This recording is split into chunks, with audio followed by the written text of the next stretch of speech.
Going on, good folks? My name is Scott Churchson. Alongside me shortly will be Mr. Obi Spencer, and also huge props to Mr. Brandon Kay, who just finished up his first basketball show on Spanglish World Network. So we're going to give him a huge round of applause as soon as he finishes up with that show.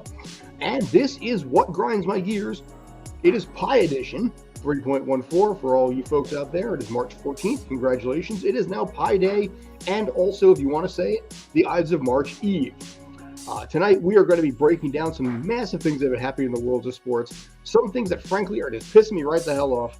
A little after dinner alcohol at this point to help me get through the day. And as Obi's going to be popping on in a couple minutes, and Brandon shortly after that, I'm going to start things off by talking about Mr. Tom Brady.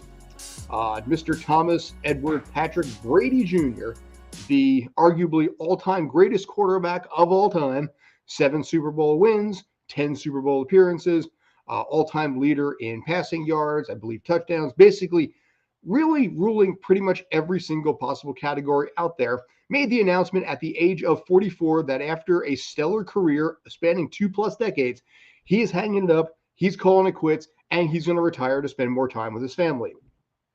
JK lols. No, he's back.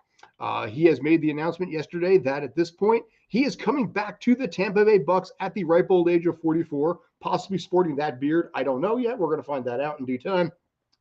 But coming back at this point, and we are going to be breaking down exactly why the hell he decided that, why that's a good idea, why it's a bad idea, and frankly, well, when it comes right down to it, as you can see down below there, what the hell is Tom Brady thinking? You know, this is one of those things that makes no real sense to a lot of people out there. We cannot figure this whole thing out. We're trying to figure this whole thing out. We can't figure this whole thing out. As always, Streampunk Entertainment. You can find us on streampunkent.com and also Streampunk Sports on Twitch, Facebook, Instagram, Twitter, and also YouTube as well. Find it, drop comments, like us, hate us, whatever it is. I'll read them on air. I'm pretty cool with that. So anyway, as Obi's going to be coming in the next couple of minutes here, I wanted to talk to you a little bit about basically what the hell is Tom Brady thinking here? You know, I look at this guy's career. I look at the fact that he has 7 Super Bowl rings. Hang on one second. By the way, in case you're wondering, that is a little E&J brandy right there, a little 80 proof. It's going to help me get through basically what I got to do with this show. God bless it for being a thing. But I want to basically talk a little bit about what is the possible purpose for this. You know, I look at what Tom Brady has brought to the table over across 2 decades, what he has done with the Tampa Bay Bucks in the last 2 years, you know, leading them to a Super Bowl from a perennial failure of a team to a team that has been able to figure out a way to get to the Super Bowl and frankly win the division last year. And by all accounts, in an odd way, have an upset loss against the eventual Super Bowl winning team in the Los Angeles Rams. On February 1st, like I said, he made the announcement that he is going to retire, and he's calling it a career after 22 solid seasons. And honestly, I don't think anybody in the world can blame the man. You know, he wins 6 Super Bowls with the team, goes down to Tampa Bay, leaves Bill Belichick behind, gets another Super Bowl, and you know what? Walks away proud. You know, a little bit of strife here and there, a little bit of challenges here and there. But in the end of the day, he still made a great, great career out of himself. So for 7 weeks, we all thought there was nothing going on. And then all of a sudden, for reasons none of us can really figure out, as he puts it, he has unfinished business. He's going back to the Bucks. Obviously, the Tampa Bay Bucks are clearly happy to have that guy back. No arguments on that side. There are no complaints on that side that they're bringing him back. You know, if I was the Bucks, I would certainly do it as well. But what kind of what possible unfinished business could this man possibly have at this point? You know, with everything that he's accomplished, we've tried to break this down. We've tried to analyze this and try and figure out exactly what it is that he could possibly want to still accomplish after 22 years of being away from the family, 22 years of focusing on pretty much football and then trying to balance the work-life balance that exists when you're married, have 3 kids, 4 kids, whatever, 8 kids, however many kids Tom Brady has. I don't even friggin' know anymore. But I don't really know, as we bring in Mr. Obi Spencer, rocking out the old school NES hat right there. As it says right down there, what's Tom Brady thinking?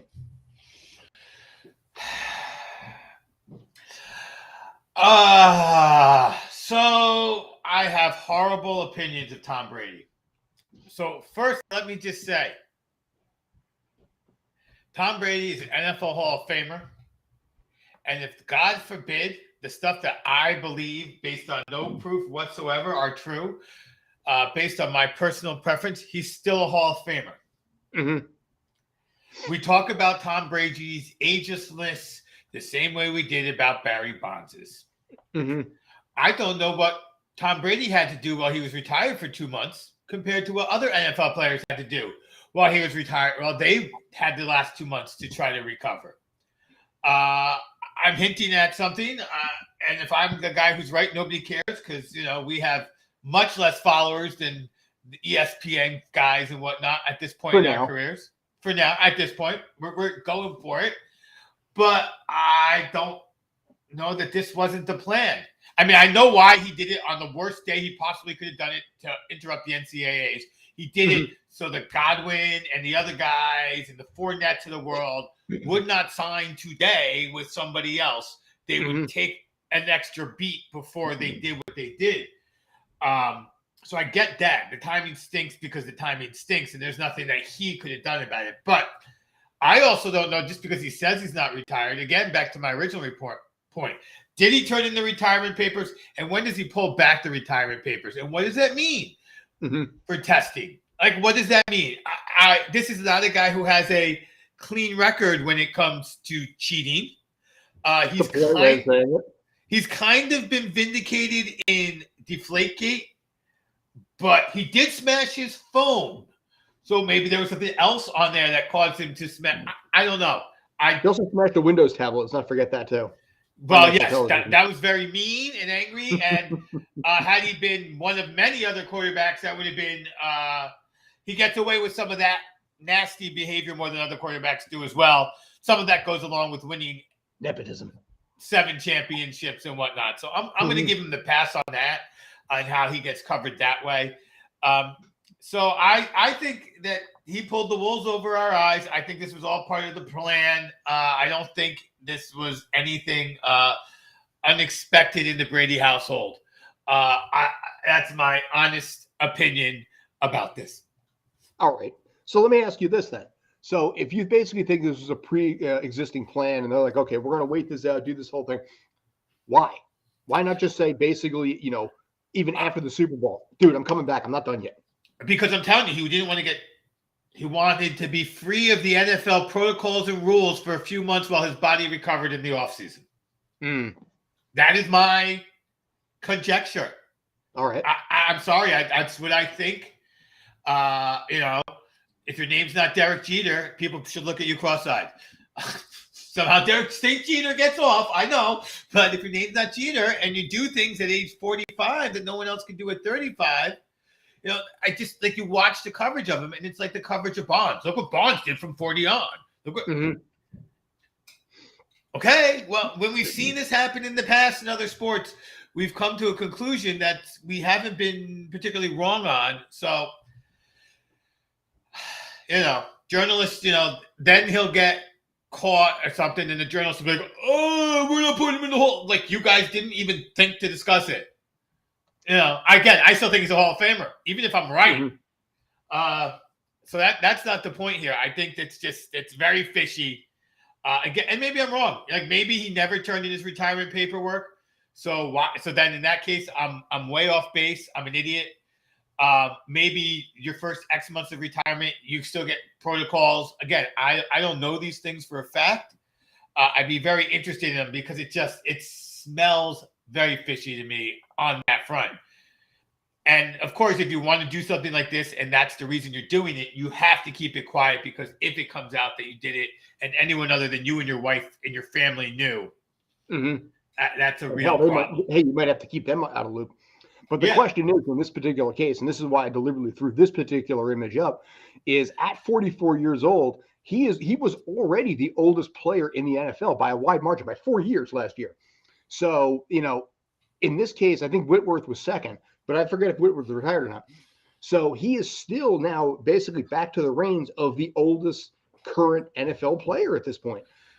Is he going for 48, which was the record by Vinatieri and George Blanda? I don't know. Those are legitimately good reasons why he could have come back that aren't as divisive and as suspicious as mine. He wanted to get to 48. He wants to continue to win Super Bowls because he still has something to prove. The other thing I thought of, that if it was legit, I know there's a whole talk of him making a movie. So first of all, I've heard some people say, oh, Giselle said go back and make money. You and I both have had this conversation. The money to be made is off the field, and not getting beaten up. That's where the money is. Remember, she made more than him not getting beaten up. So there was talk of a movie he was going to produce and star in. And I saw the name. And Jane Fonda were in that movie too. Yeah. Lily Tomlin as well. Yes. So a bunch of older actresses, not former A-listers, if you will, definitely not nobodies, but I was like, that's a weird, and I wonder if that production, I wonder if he started acting or whatever, and everyone's like, no, I'm good. I'm good. I don't want to tie my name to this. I don't want to invest in this. I don't think the Tom Brady name alone is going to sell this in this arena. We're seeing how you perform as an actor. And I wonder if that went south real quick and he said, this isn't going to work. Let me go back to football and come up with a plan B for how I'm going to make money after football while I play for a season. So that's another thing that could have happened that isn't as shady as what I've suggested. So I think there's definite possibilities. The idea that he went back for money, though, that's not why he went back. No, I know you don't think that at all. No, I mean, at this point, he and the next 6 generations of Brady, Giselle's, I can't pronounce her last name, Erica. They're set for life. I mean, you live at that point easily on investments. You buy, a bunch of franchises. I mentioned it before. Peyton Manning went out and bought 22 Papa John's franchises. So as basically just set yourself up for life and never have to worry about it. Never have to set foot in one either. So it's clearly not a money issue. Was it something else basically behind the scenes, possibly between him and Giselle, where they're like, dude, I don't want you here. That's a possibility. But if I don't want you here this season, I'm not going to want you here next season or the season after that or the season after. And I have heard of more than a few couples that have a life change of some sort or another that change the way that they live together to either more time or less time, whatever it is. And you would think, oh, they just got the dream job or they finally retired. And you're like, oh, we don't work that well in this way. But I've never heard them then go back to work. I've seen them pick up hobbies. I've seen people find a side hustle, if you will, but never go back to work. And again, if he was going to be making a movie on the road, producing, he wasn't going to be home. Now, maybe the exact opposite happened. Maybe she said, well, you're doing this movie thing, and you're still not home. So you might as well do what you love, honey, and go play football. Now, that may have happened if we take it from the family position of, oh, well, you're not home anyway. So why don't you play football instead of make a movie? You don't really want to make a movie. You don't really want to do the Manning cast. You want to play football, so go play football. Well, here's the funny thing about making a movie. I mean, believe it or not, it doesn't really require as much time. In that February 1st to March, whatever, that 6-week span, he could more than easily have knocked out everything, even as a lead role in that time. Very, very, very easily. I mean, you spend 3 or 4 days of filming, maybe a day, in makeup and all this kind of stuff. Yeah, you could knock that out in a week easily and still have a very, very lead role in a film like that. But if he's producing it and selling it and all that other stuff, is that going to... Here's the thing I'll say about producers. Producers, basically, it's sometimes a title and name only, where they'll just give you the producer, title, and then, maybe you threw money into it. I mean, I think Sylvester Stallone will be a producer on your project for like $5 million or $10 million. So sometimes basically you pay for the brand name more than anything else. I don't know. I don't know enough about this movie. I know that it has a lot of, like I said, seasoned people in there who could possibly carry him if necessary. Jane Fonda and Lily Tomlin have done 6 seasons of Grace and Frankie or 7 seasons of Grace and Frankie together. So they've already got a really good tandem there. Then you add obviously classics like Sally Field and the rest of them in that thing. They can carry, an unpolished Tom Brady on something like this. But in this, like I said, it's bizarre to me because, he rode off into the sunset. And then it's just like, J.K. Law's I'm back. And it's kind of like basically if a character leaves a series, on a TV show and then just suddenly shows up randomly for no reason a season later. Yeah. Oh, yeah. Oh, yeah. So and so left in an emotional thing, and they went to wherever, and then like next year they're like back, and you're like, no, I got used to the show without you. Yeah. I thought you're, I,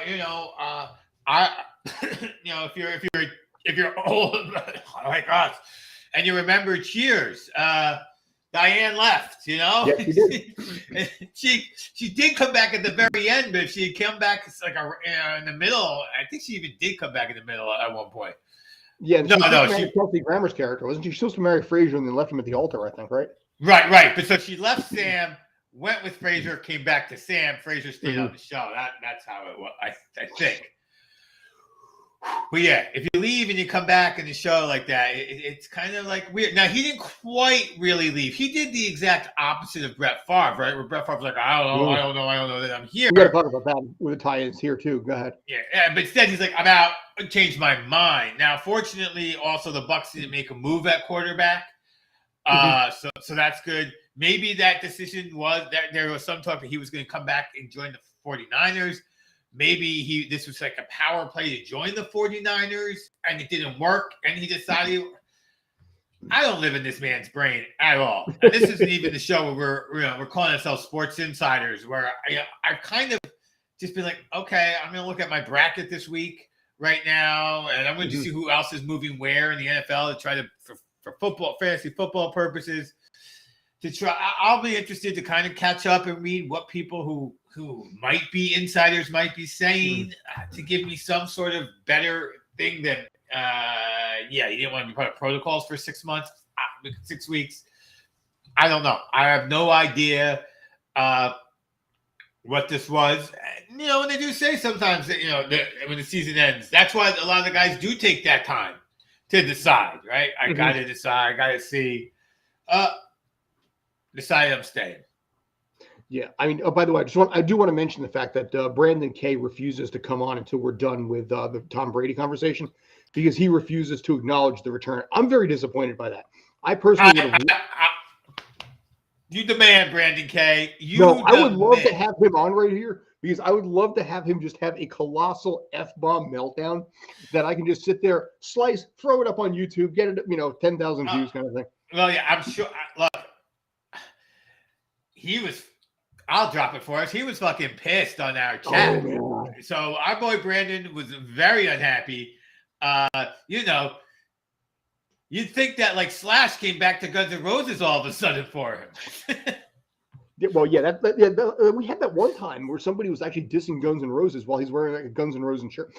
Brandon is the most hardcore Guns N' Roses fan I think I have ever met, and we grew up in the 80s and 90s. Yeah, so we grew up with the guys who saw them together live. Yeah, the original, like the Appetite for Destruction group. And then so somebody came along and was like, dude, Guns N' Roses sucks. And he was like, it was one of those things. If he could leap through the screen and punch this kid on the other side of the planet, I think he would have.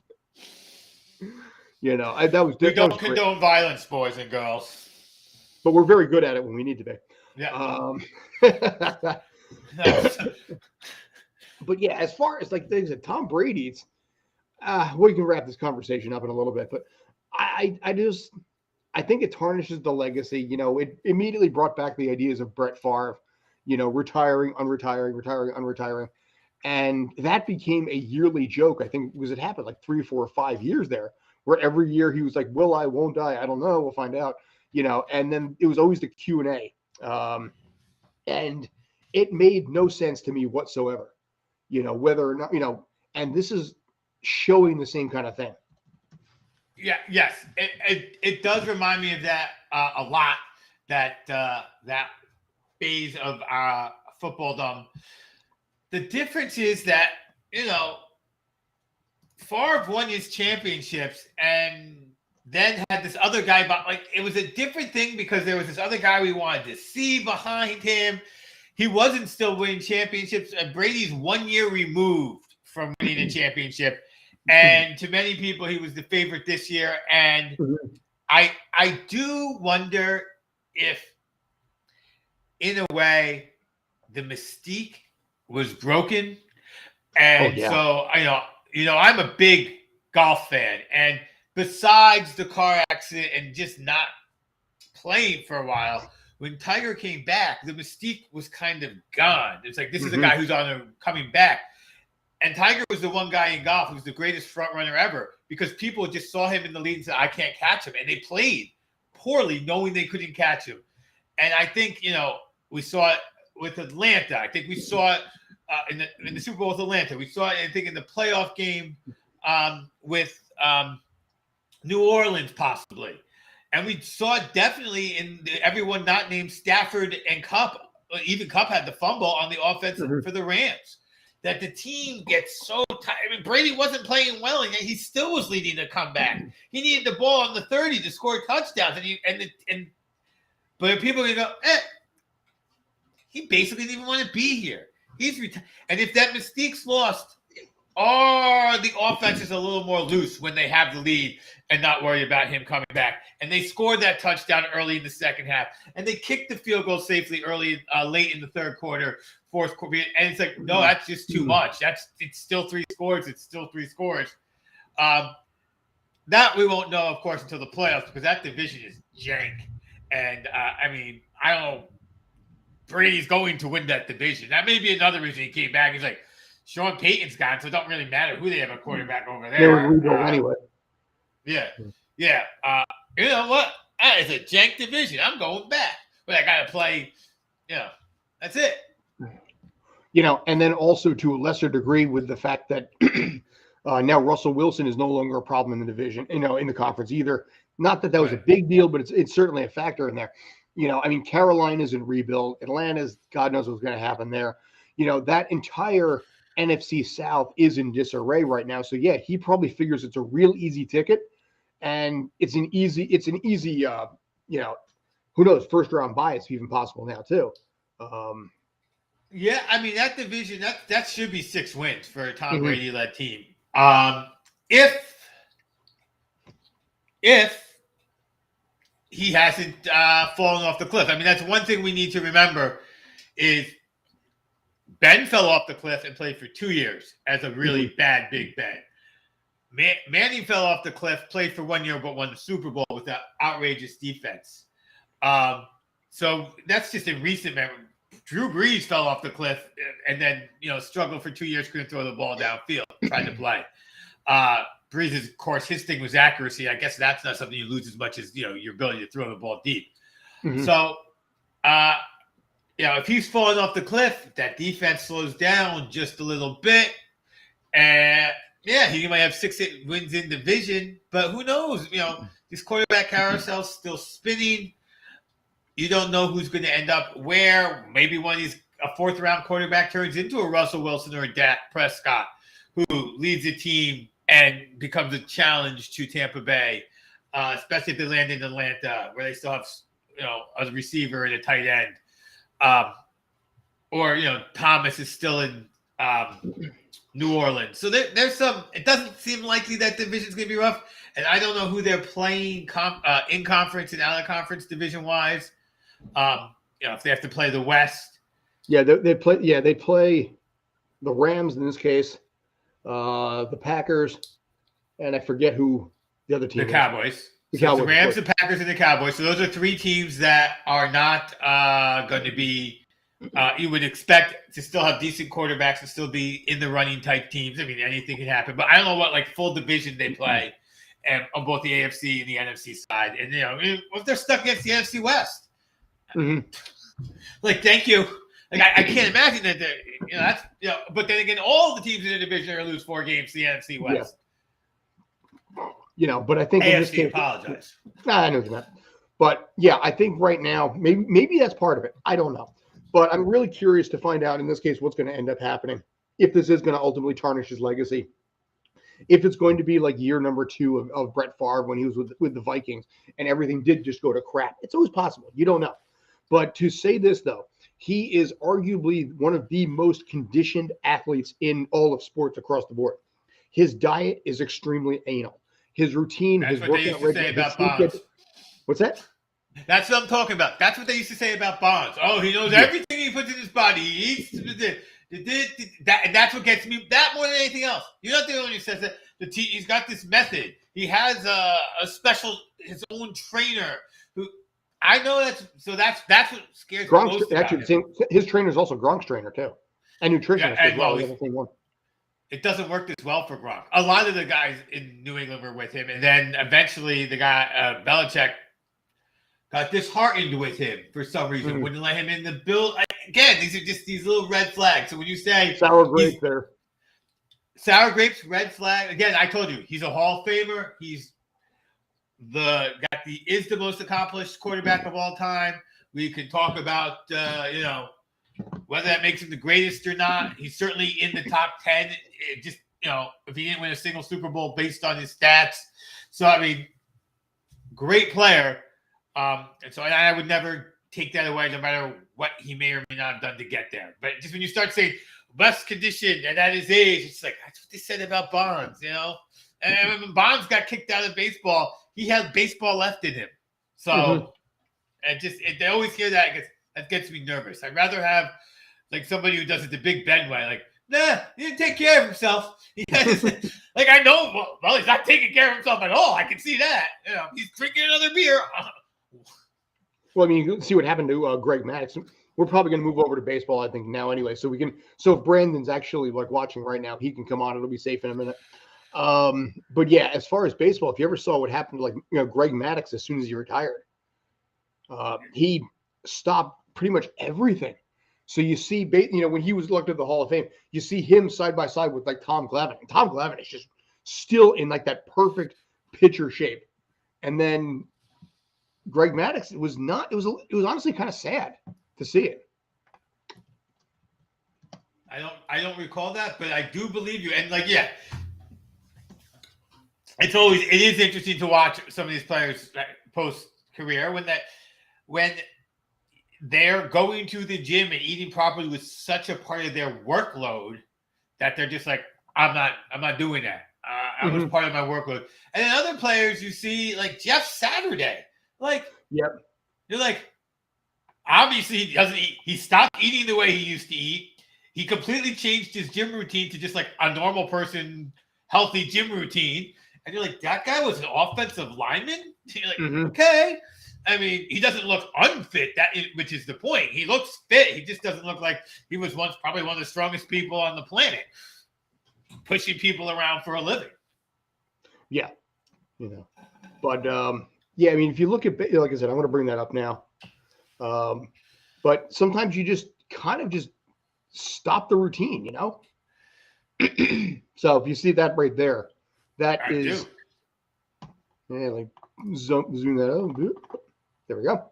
Yeah, that right there is the difference between Tom Glavine, who honestly still looks pretty damn good there.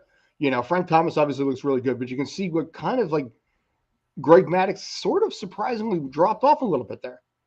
Yeah, I'm not going to insult the man's looks, but it is all in his face. And for what it's worth, I feel terrible having been fat shamed 1,000 times in my life anyway, and still on occasion still being.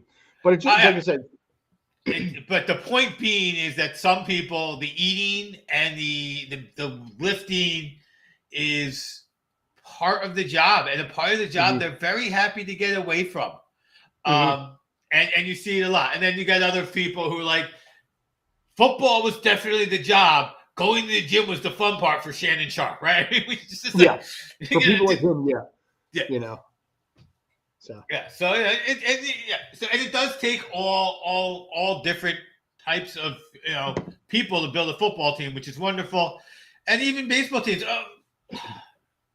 Yankee pitcher lost all that weight. Oh yeah, you see CC Sabathia, my God. Yeah, like I don't, I don't need the weight to push the ball anymore, and then I eat different. And so, it happens in both ways. And I don't blame them. They did their due. They made their money. They're retired. If someone wants to enjoy the fruit of their labors, please enjoy the fruit of your labors. Right. Yes. Right. That's CC Sabathia now, who I think plunked out at like, 285, 300, whatever. He was high. But, I mean, dude, he is freaking ripped. And the crazy thing is probably about 85% of that muscle was underneath that body already. You know what I mean? Yeah. Like that's how he threw the weight helped him throw the ball.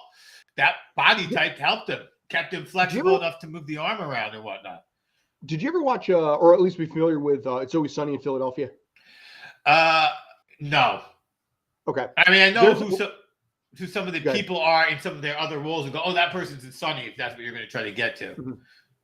Yeah, Rob McElhenney from that show basically bounced between like what they called basically like Fat Rob or Fat Mac and like Thin Muscular Mac. And he bounced back and forth a couple times in the series. He always said that everybody underneath has a 6-pack of abs. It's just hidden underneath tacos and tequila. And as somebody who would occasionally drop 50 or 60 or even 70 pounds for the role inside the show itself as necessary, you know, I mean, he of all people would completely understand. And that quote is perfect there. He did go on record basically. He's on, I think, Tonight Show or Conan or something. And he's like, which one does your wife prefer? Fat Rob or Thin Rob? She's like, she prefers Fat Rob because I can eat what I want and I'm so much more pleasant to be around. Well, you know, I was watching Pulp Fiction, and in the movie, the girl has such a great line. It's a shame that sometimes what's pleasant to the eye isn't what's pleasant to the touch. Oh, when yeah. When she's like, you know, I would just like just a pot. I was looking in the mirror, and I thought I'd like a little pot. You know, but hello, Mr. Brandon Kay. How Gentlemen, how are we doing? You made it through the hard part, and now you joined us. Thank you. And congratulations, you just knocked out your first show, I believe. Yep, popped the cherry, and I'm good to go. Yeah, well, basically, you know, as long as they were gentle, as long as Eduardo was gentle with you on that one. Very tender. Very tender touch. Good, yep. You know, oh, yeah. So, yeah, good. All right, I'm going to pop off now. Yeah, I was going to say, that's good for us, everything. But no, congratulations on that. That is a big win. Thank there. you. It's a big moment, Reg. So, yeah, I sent you a private message a couple minutes ago. It's safe. We do not have to discuss TB12. We are done with that part of the conversation. I'm not sure if you were following along or not. But I figured, yeah, at least you're safe that way. I do, however, want to, before I get into that, is there anything you want to go off on? Before I go into No. I'm actually in a fairly good mood. Okay. Other than I'll call it the Voldemort of sports right now, those that shall not be named. Other than that, I'm doing great. All right, good. So basically, you're safe there. Yeah, I'm good. Obi, before go into anything else before I get into my own. Well, no, I got to go off on he who shall not be named. I got was there anything else that really is grinding my gears right now? I would say, yes, there is one thing and only one thing, and that is that it has been very hard and very difficult to avoid information on the Batman, and I've been doing my best to avoid it, and I'm going to continue to do my best. And I'm just not sure when it's making it to HBO Max, but that's what's grinding my gears. April 19th. It is April 19th. Okay. Yeah, my son said March 19th. I was like, no, it's not that soon. No. Charlie and I saw it yesterday in theaters, and it was tremendous. Okay, nice. It's more than I need to know. Talk to Sky about that off there later. See, you're grinding my gears, man. There you go. We're feeding the show. That's it. You know, here's the one thing, since we're talking about Batman real quick. Have you ever noticed that with most people that are picked to play the role of Batman, people initially have a hard time with it? Yeah. You know, 100%. Michael Keaton, they had a problem with. Christian Bale, they're kind of like, okay, that guy, all right, fine, I'll give it a shot. You know, I mean, Ben Affleck, people were like, no, it kind of sucks. And then Robert Pattinson, everybody was like, really? Edward from Twilight? You know, Cedric Diggory is playing Batman? And it's like the ones that they hate the most, arguably, are the ones that do it the best. Yes, I have absolutely positively noticed that pretty much. But that, you know what? I think for any established role, the fans of that will balk. I think the only role that was not like that, I really feel like, you know, that was the exact opposite way, where everyone was excited, was when Ryan Reynolds says he was going to do Deadpool. Like, that was it. Yeah. Otherwise, there's at least some. I would say Hugh Jackman as Wolverine. I would say everyone was And now to think anybody else being Wolverine is like weird. Well, and he wasn't supposed to be either. It was Doug Gray Scott. Right. You right. know? And again, I don't know if everyone's excited about it as much as there wasn't like, okay, I don't know. And then by now, whoever gets that role next is in like it's almost the reason you believe it's going to be a cameo because you don't want to have to put that person through what it went through. Same if they ever bring back Iron Man. And even like what they did with Captain America, we're going to turn him into Captain America through 8 episodes of another show where we're hinting at it for all 8 episodes before we finally say, oh, Sam's Captain America now. And at least that wasn't Steve Rogers. Sam was Captain America. He got the fucking shield from old Cap. He's like, here. So basically, he's like, yeah, it feels okay. First episode, he's like, I don't want it. Yeah, he was given the fucking thing. And then you know what he had to do? He had to earn the desire to have it. He's like, well, if no one else could do it, I guess. Okay, let me just say you know what it was? It's like this. He had to show he was humble enough to be Captain America by not accepting the mantle at first. Okay, here's one of the things. This is something that I need to go off on. And this is a true grind my gear moment here. In the first episode of Falcon and Winter Soldier, he's trying to secure a bank loan for his sister, if you recall, right? Yes. He goes to the bank. The bank, you know, the bank employee, the bank manager, you know, was like literally like, oh my God, you're Falcon. Right. And they're like, no, we can't approve a loan for you because of bullshit reasons. I have 2 problems with this. One, everybody knows who he is and wants selfies with the guy.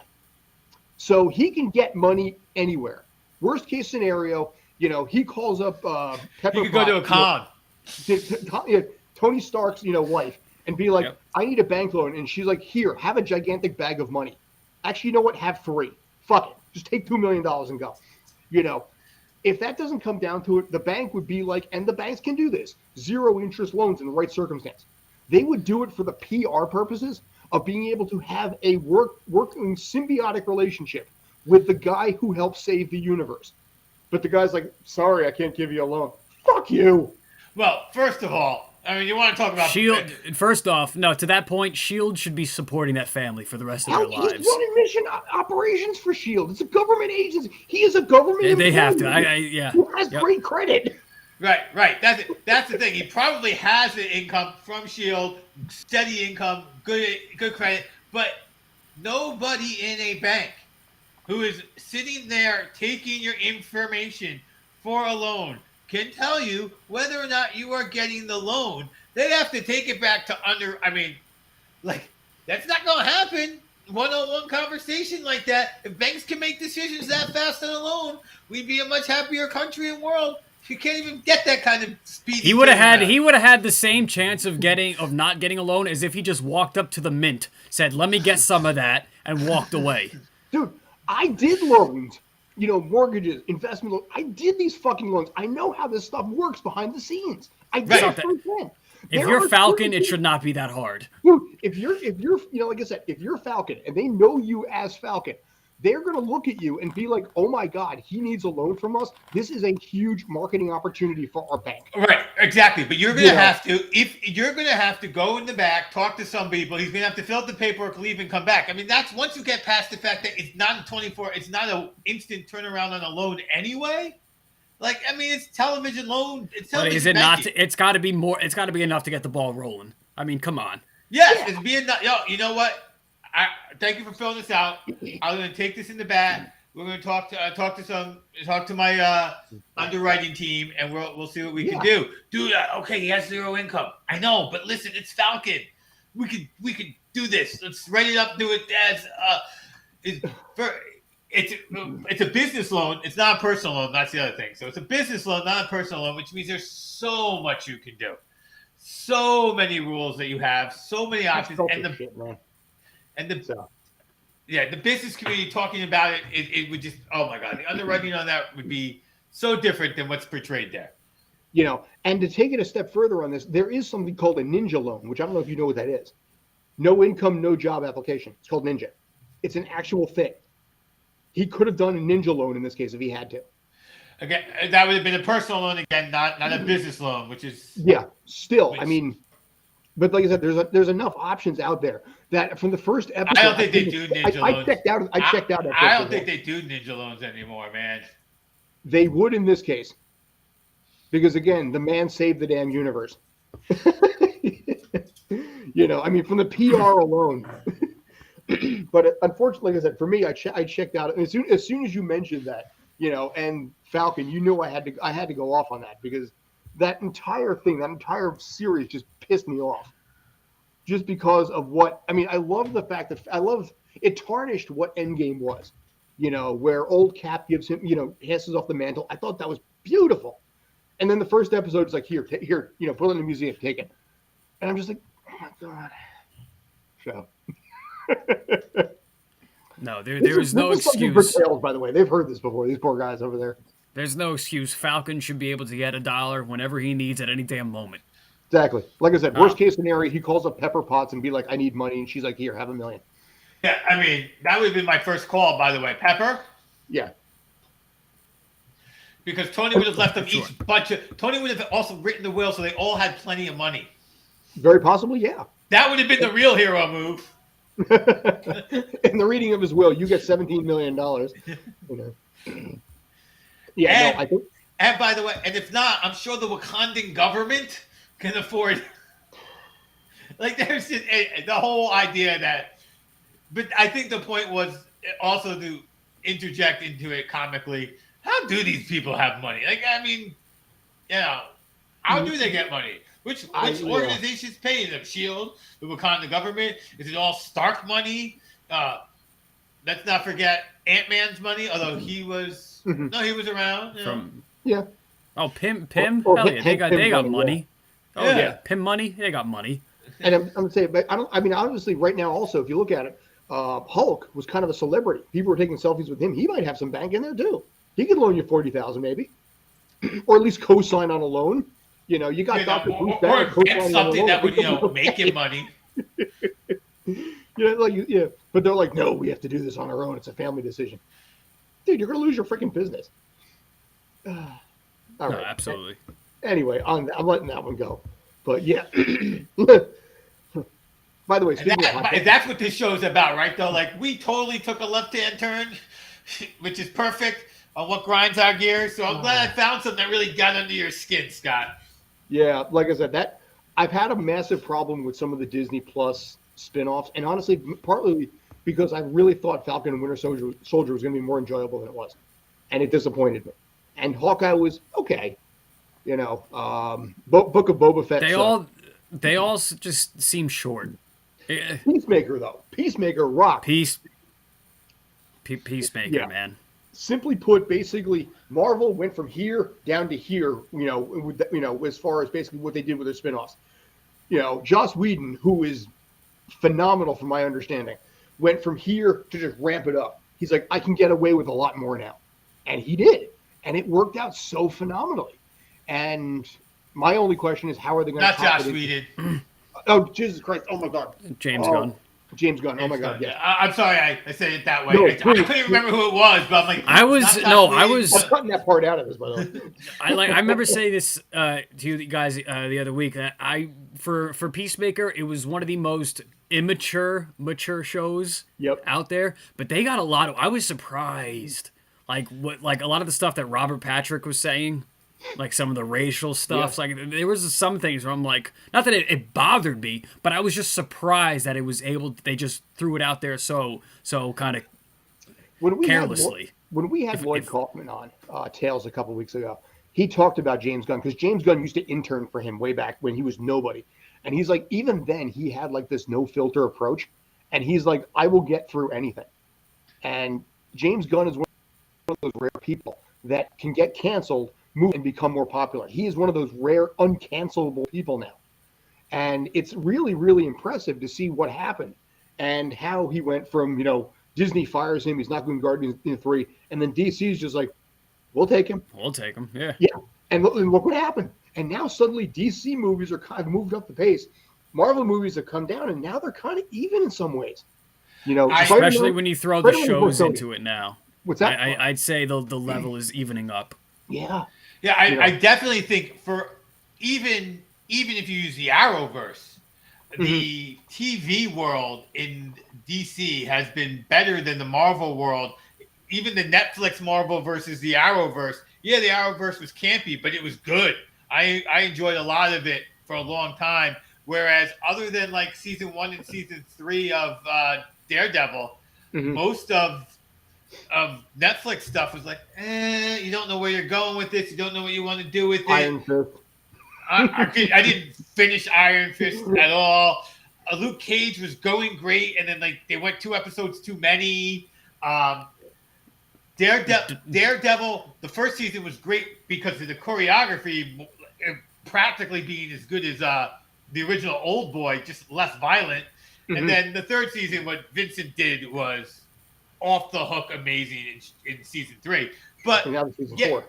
Yeah, and they are doing season 4 on Disney Plus. Yes. Yeah, we'll see if it. They are. Go. Yeah, this is the first I'm hearing of it. I thought I had heard about that they were bringing him back and doing it between the 2 cameos that we saw. Right. No, I figured that. Okay. Yeah. I love it. I would say Defenders was also an afterthought. It didn't seem to. It was just there. It didn't feel like its own standalone thing. Like it had any substance to it. Actually, you guys just gave me an idea. I'm Facebook friends, and I've known a guy who was on Luke Cage for pretty much the entire run of that series, and also Vampire Diaries. I can reach out to him and have him on. I just thought of that now. Okay. So yeah, I mean, shoot your shot. Yeah, no, dude, I've been Facebook friends with that guy for years since we started throwing people against the wall, like 2011. So, all right, yeah, just sorry. I was just scrolling also, through something I now. saw a man where they had like greatest. It was obviously somebody who had never seen a non-American movie, because it's like these are the guys you want to have on your side if you're in a fight in a hallway. And Old Boy wasn't there. By the way. It's just like I didn't even respond to the name because you obviously don't know what you're talking about. With being this DC movie talk, I'm scrolling past something, and Nick Cage says he would like to join the Batman universe and play Egghead. Okay. Egghead was played by Vincent Price in the Adam West series, if I remember right. Yes, I believe so. I believe you are correct. This would also not be the first foray for Nicolas Cage in the DCU, if you recall. No, I don't. He was very nearly Superman back in the mid-90s. Oh, okay. All right, so foray, as in like flirting. They had the movie, the script was done, but Tim Burton came in, changed everything, and ultimately got him fired. Basically, just went in a completely different direction, and it ultimately went nowhere. And then, okay, all right. So that's what it would have looked like. Kevin, yeah, go ahead. It's weird. Yeah, it's weird. I'm not gonna lie. I mean, obviously you cut the hair and everything like that, fine. But from what Kevin Smith was actually signed on to write the script for it, and had met with. I just got to throw this part out there. He had met with John Peters, who's the executive producer of like Rain Man and Batman. John Peters had 3 specific rules in mind for this. 1, he's not allowed to see him in the suit. 2, he's not allowed to fly. And 3, he has to fight a giant spider in the 3rd act. And Smith is like, let's go back to 1. no suit, and the suit and flying is kind of like what defines Superman. And John Peters is like, no, I don't want it. Well, it's one thing not to have him fly, because he used to only be able to leap tall buildings in a single bound. But and what was it? But the one where he's in high school, he didn't fly till the very end, right? That was different. So, Smallville, Tom Welling. Smallville, yeah. I mean, that's okay. I mean, you had Gotham where Bruce Wayne. I was going to say Gotham, right? Was right. He wasn't Batman till if you haven't, he wasn't Batman till the last episode, which was never supposed to be filmed.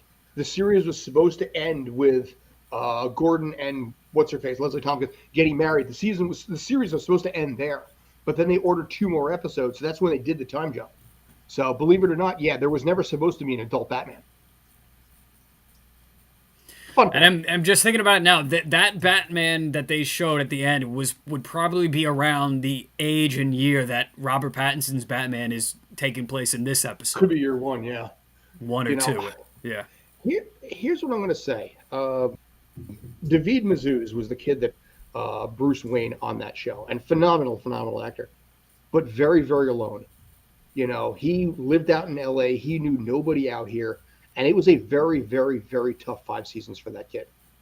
I remember once on set they had, one of his friends flew out from California, but he had nobody over here.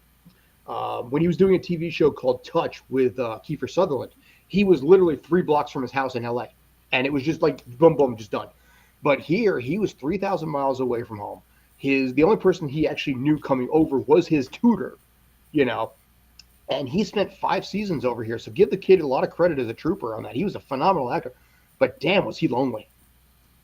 And I'm thinking about the glow up from the first 2 seasons to 4 and 5. I mean, he grew up on that show. He did. Him, yeah, and Cameron Monaghan too, and everything. All the kids basically did too. But he always took to Sam Pertwee, who played Alfred, as a sort of second father, off camera as well.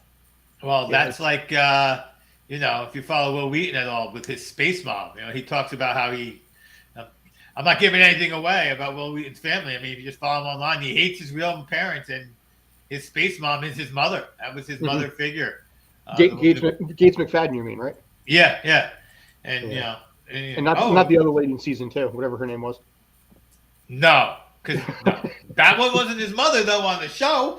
No, but yeah, whoever doctor, I forget who the doctor was, Rich Hospital, but because they'd fired Gates McFadden in the first season, brought in some other doctor, fired her off, brought Gates back, and the rest is history.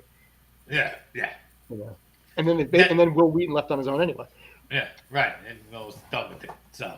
Yeah, and now he just shows up and does cons and basically just makes fun of Star Trek and everything for money. Yeah, I get the sense that he's comfortable. He apparently never wanted to get into acting in the first place, even before he did Stand By Me. But he got sort of pushed into it. Yeah, I mean, no, when you read his stuff, whenever he talks, he was not a happy kid. And it's funny because to me, the Will Wheaton I see, if you does not look like Will Wheaton, right? He does not look like the guy who I see Will. And sometimes he'll post the pictures of from when he was like a teen heartthrob, and they'll be like, I feel so sorry for this kid. This kid had no idea, blah blah blah. And it's like, yeah, but that's Will Wheaton. You're like William Wheaton. I don't know. I don't see how that person grew up to look like this person. So yeah, it's like looking at the kid from The Sixth Sense, whatever. I can't draw a blank on his name. If you see him as a kid versus now. Yeah. So I remember he's in some movie where he's where I think he basically plays somebody who's trying to get laid and having trouble. Maybe he's like a teacher. It's a love story, and it's like, wait, that's who? Huh? What? Wait, what? Well, he was in season 2 of What We Do in the Shadows. Okay. Which is a phenomenal series. I love that series so much. But yeah, he's probably 30 years old, I think, at this point himself. So when he did Kingdom Hearts 3, his voice had clearly dropped. That's great. I mean, he's kind of got the same face. It's just the extra to it. Yeah, it's a little rounder in here, but I think the beard works well with him, though. I really do. Yeah. But yeah, so all right, I want to bring this back, actually, to be honest with you, with regards to something back into the sports arena, actually, if you don't mind, unless you got something else you want to go into. No, I'm good. I'm good to go. All sports. Right. Let's do it. I do want to go into this right now. Let's see if I can find it. Oop, sorry, wrong picture. I'm sorry, Brandon. Did that trigger you? A little bit. My eye just twitched. Damn it. Where is it? Is it this one? That's good enough. That's not the picture I wanted, but I'll take that one anyway. The Yankees have officially given up on Gary Sanchez. The announcement was made yesterday that they traded him and Gio Urshela to the Minnesota Twins for Josh Donaldson and someone else whose name I can't pronounce. It's kind of a weird day in New York because it's an end of an era for this guy. And Brandon especially, I want to get your thoughts specifically on this. You're a Mets fan, I get that. But give me your thoughts as far as how this goes. I am not surprised that they traded Sanchez. I'm more surprised they traded Urshela too. They might have to throw But him in, yeah. that, and then I think I want to know: did the Yankees even talk to Garrett Cole before trading for Donaldson? Did they even mention it at all? Be like, hey, Garrett, listen, like, we understand that you've got a history with, Josh over in Minnesota, but we're looking to make a move to kind of bring him over. What are your thoughts? Nothing. Yeah.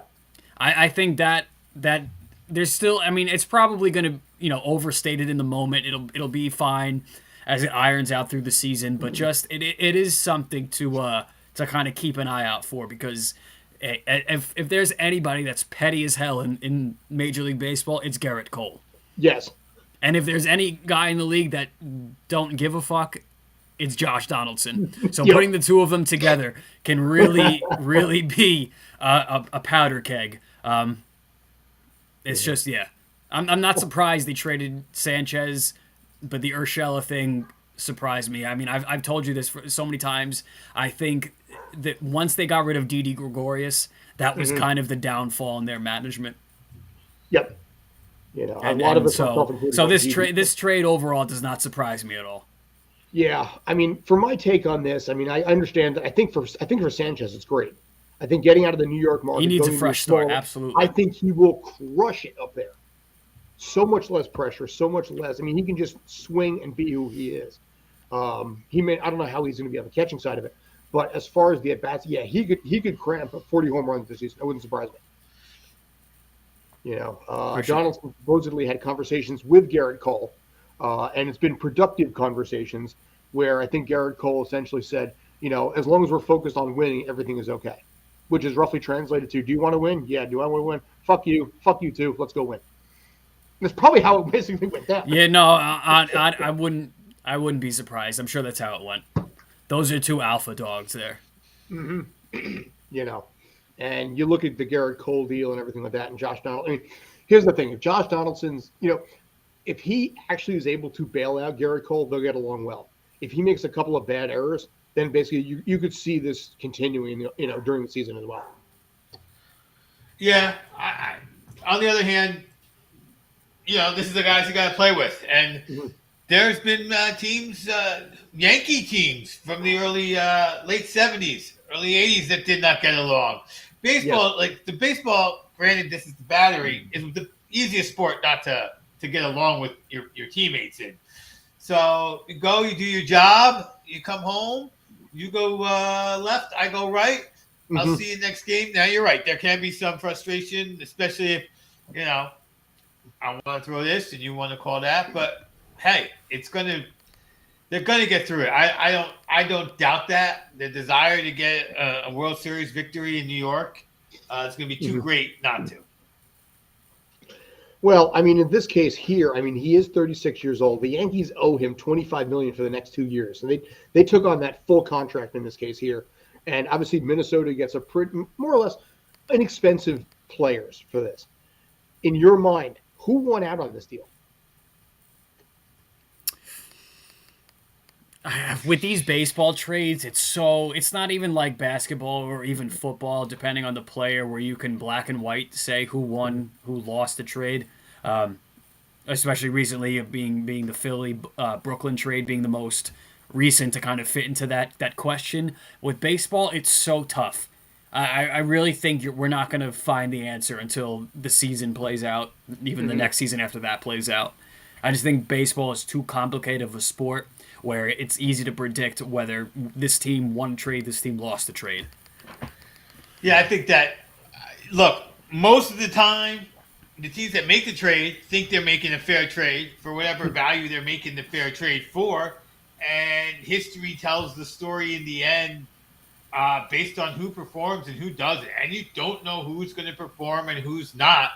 I feel like most trades in the end, we remember the trades we remember, we make a big deal about them, but most trades in the end end up pretty much washing.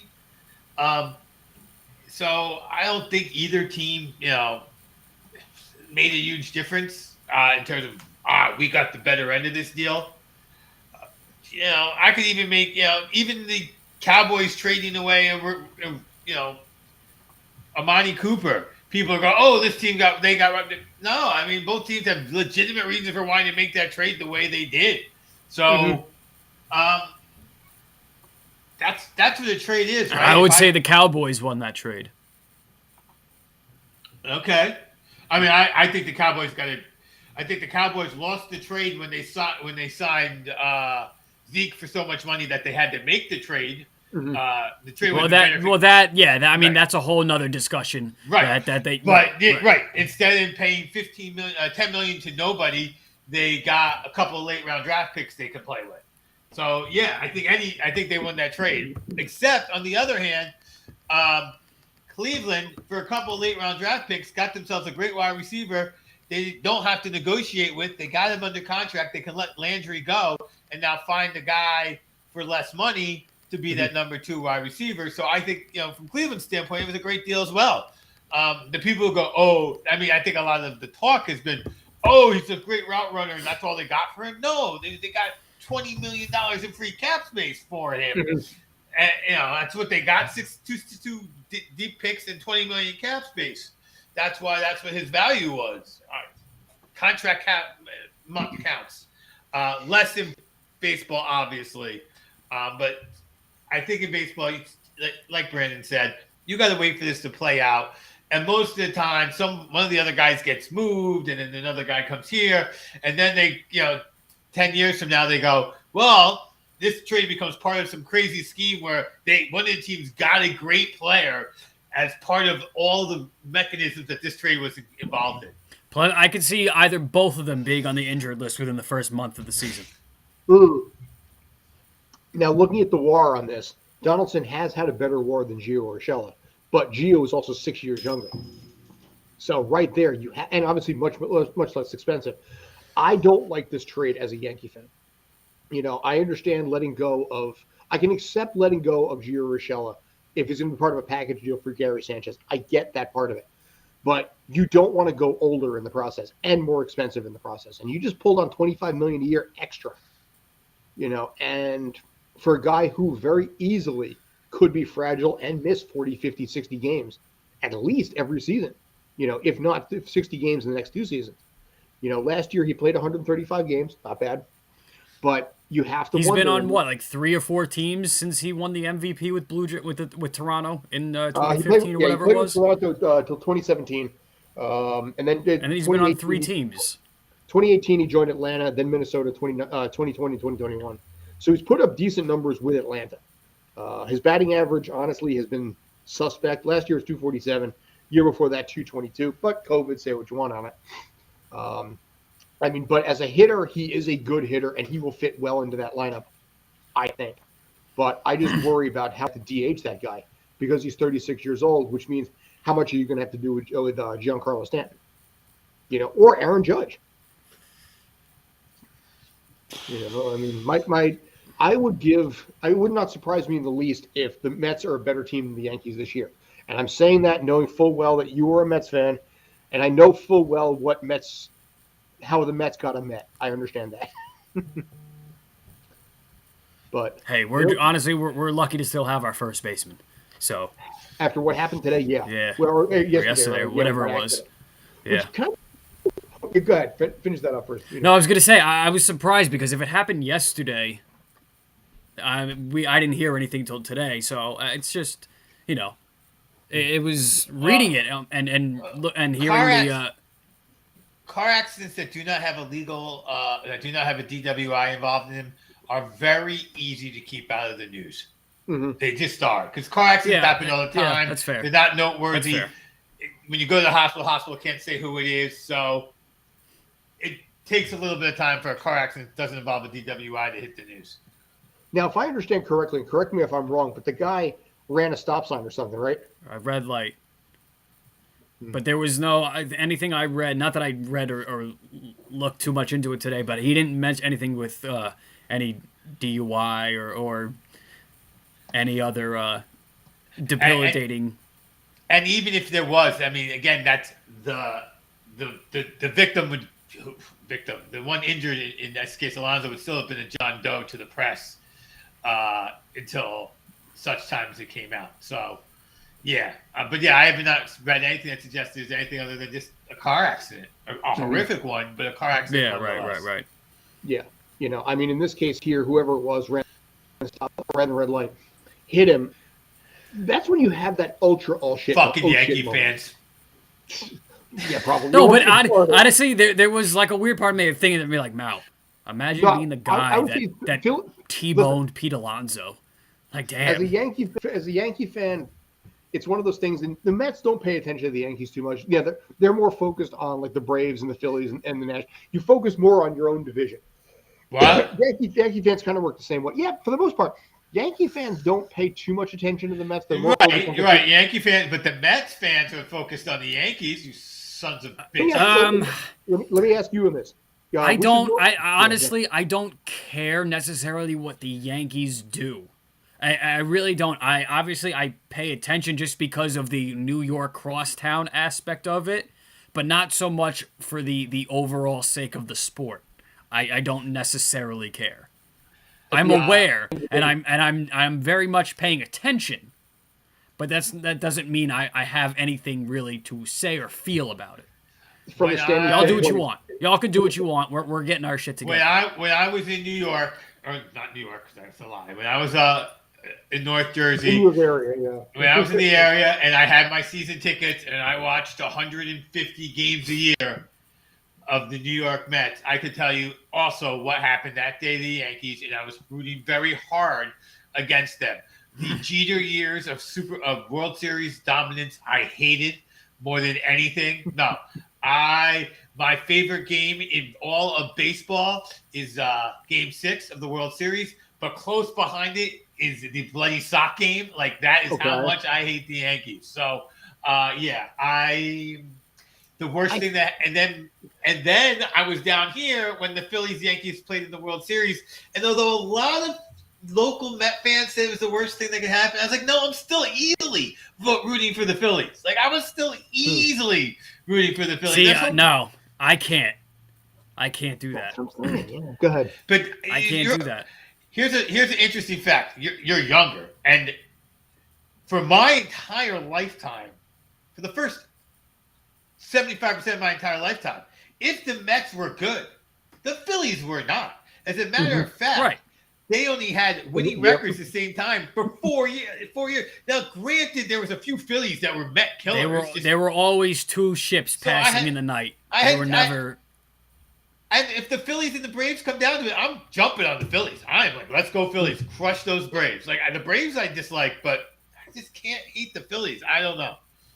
Well, you know what it is, I think, when you look at this, I mean, Obi, for you and me, when we were teenagers, if you remember, there was T-shirts that were sold. It's like, I'm a fan of two baseball teams, the Yankees and whoever the Mets are playing. And then there was also the reverse, I'm a fan of two teams, the Mets and whoever the Yankees are playing. That was that part of it. And then I think interleague play kind of like muddied that a little bit, softened it up a little bit, where the rivalry didn't exist. Remember in 1997, 25 years ago, when interleague play was in its first year? My God, that was fascinating. First couple of years, interleague play was huge. And now you're like, all right, they're playing each other.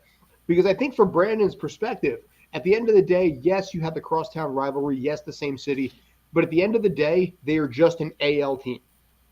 So it only matters in the standings as far as your overall record. What they do outside of that doesn't exist. And I think that's what it comes down to. I think you're more, Brandon, correct me if I'm wrong, but you were 100 times more focused probably about what the Braves are doing or, any of the other 100%. They just traded for Matt Olson. So now where's Freddie Freeman going to go? Yeah. I mean, this, yeah. I could, and now the more we're talking about it, I really don't give the furry crack of a rat's ass about what the Yankees are doing. But I care what the Braves are doing.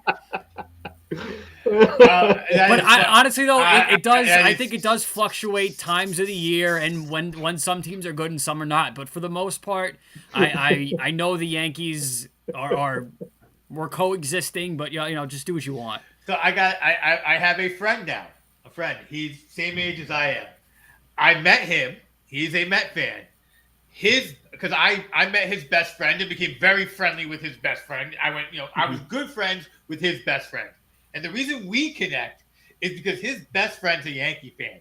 And all we do is ride him and get ridden back by him on the Mets-Yankees things.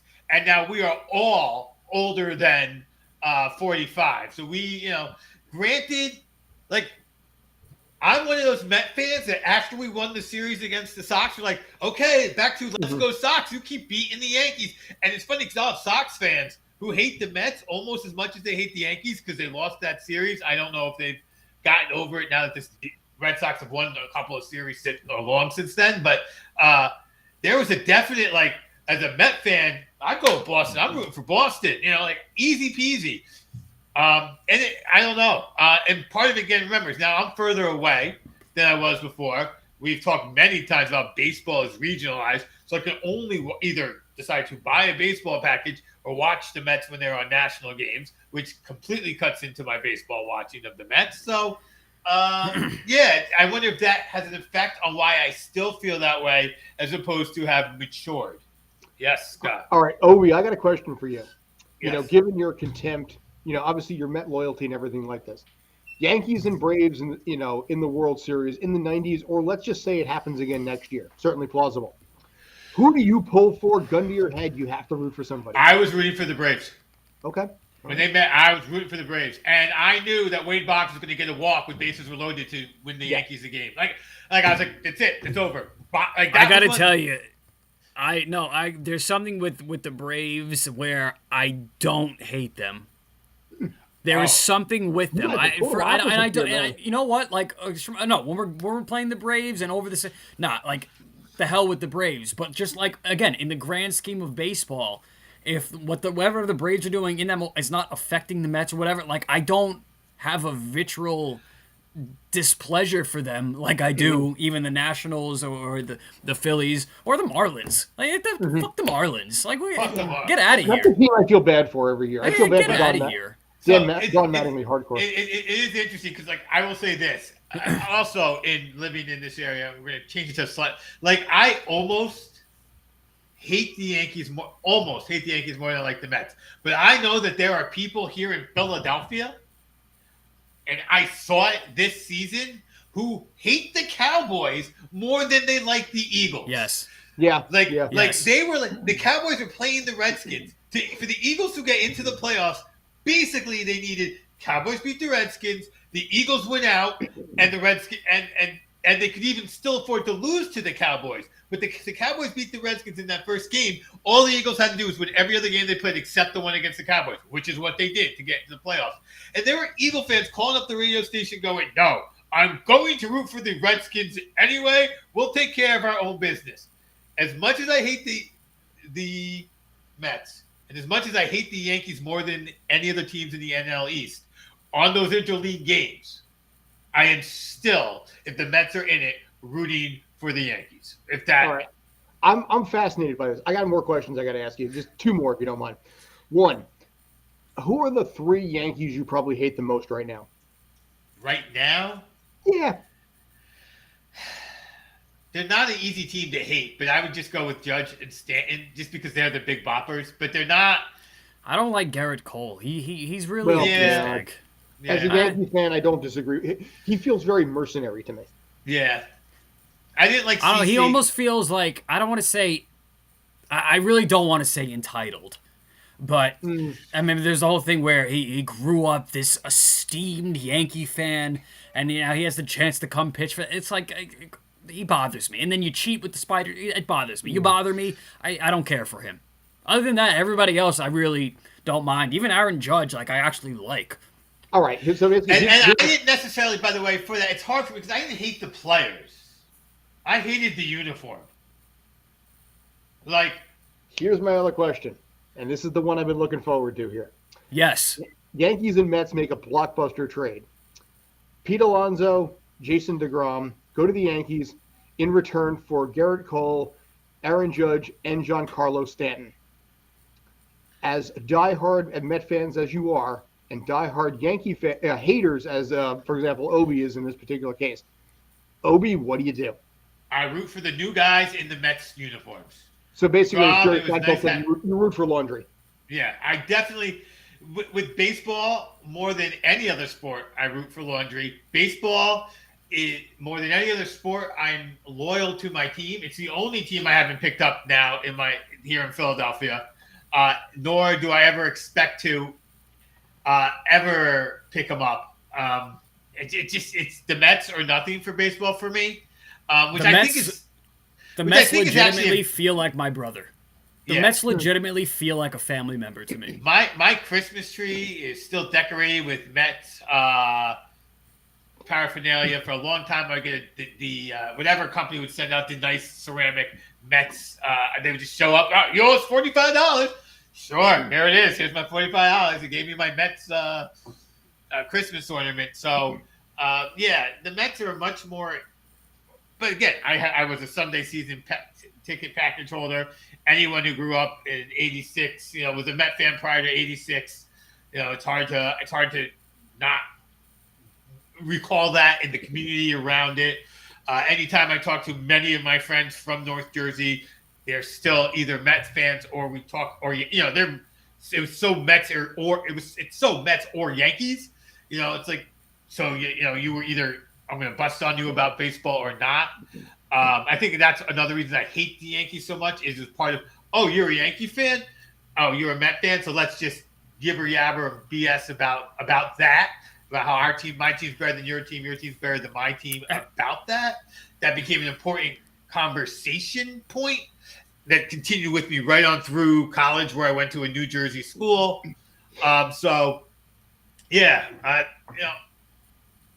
Laundry. No, it is Yankee. laundry. I gotta jump on that too. Overall, Yankee fandom bothers me. Not you, Scott. You're a doll. I love you.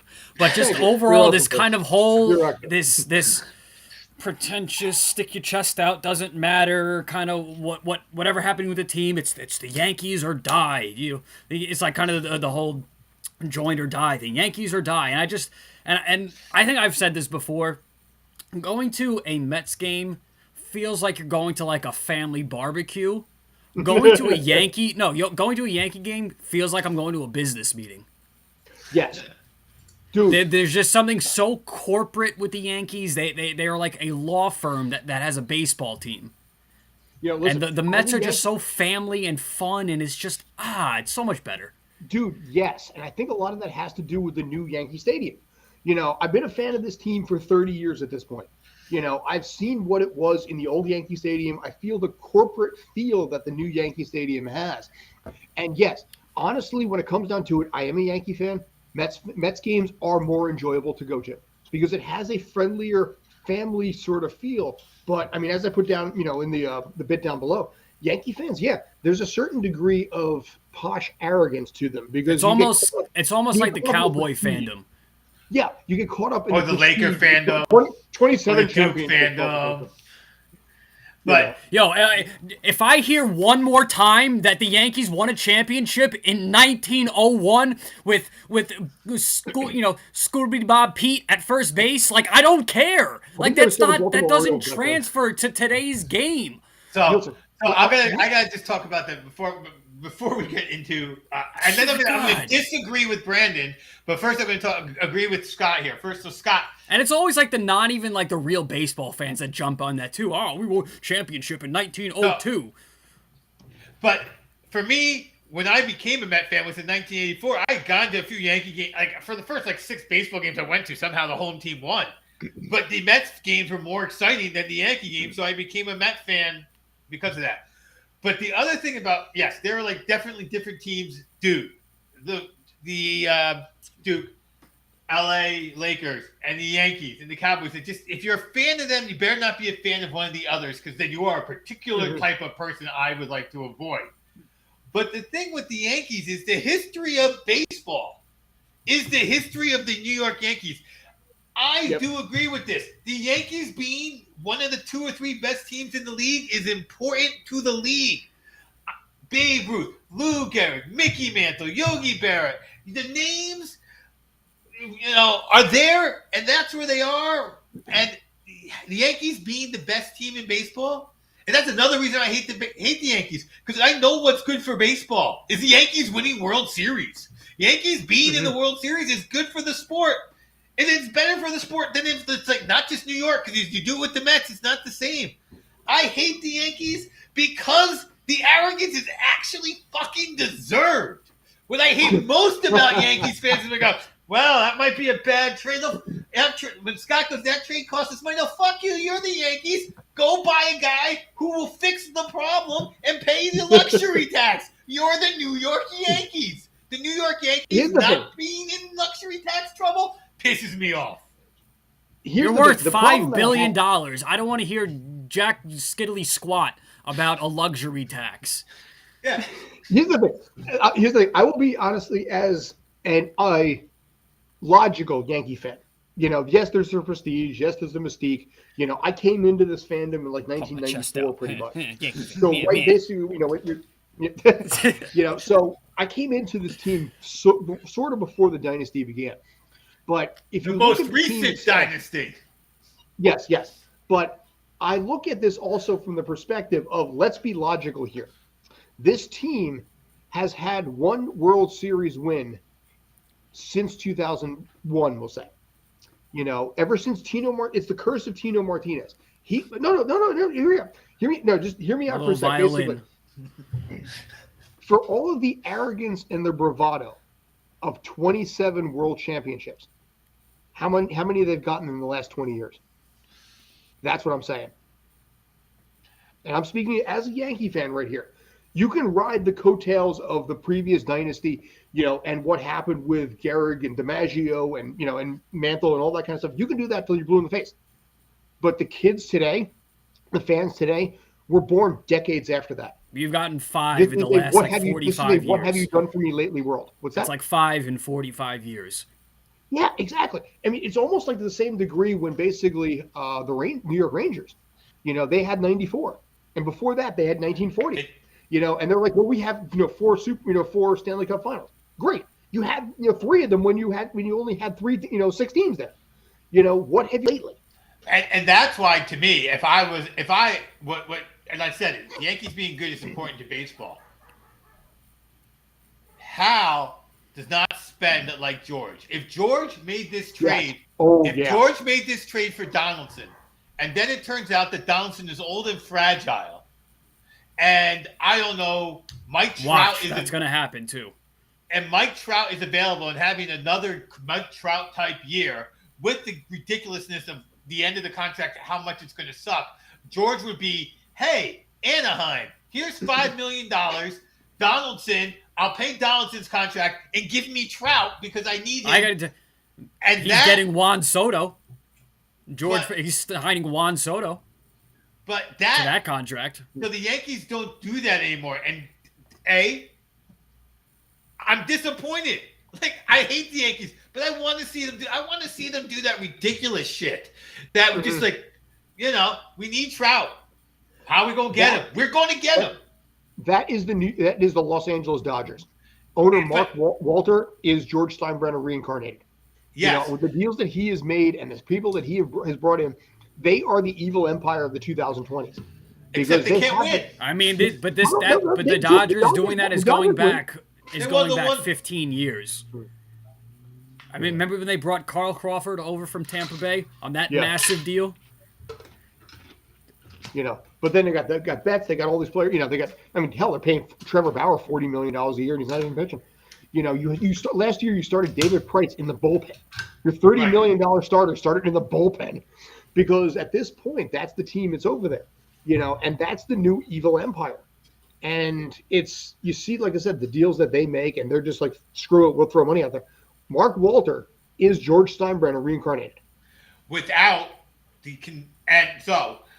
what keeps people from hating the Dodgers is they're the Brooklyn Dodgers for anyone who's that old. Mm-hmm. So they either like them or hate them because of that.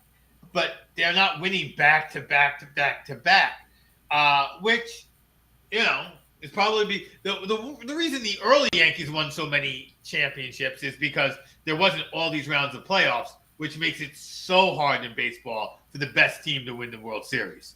Mm-hmm.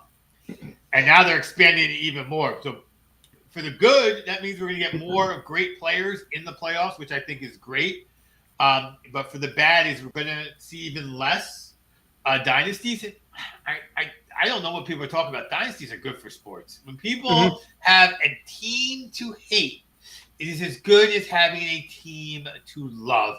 And baseball, because it's lowering its threshold for the playoffs, and even though it feels like hockey is the most random, baseball is.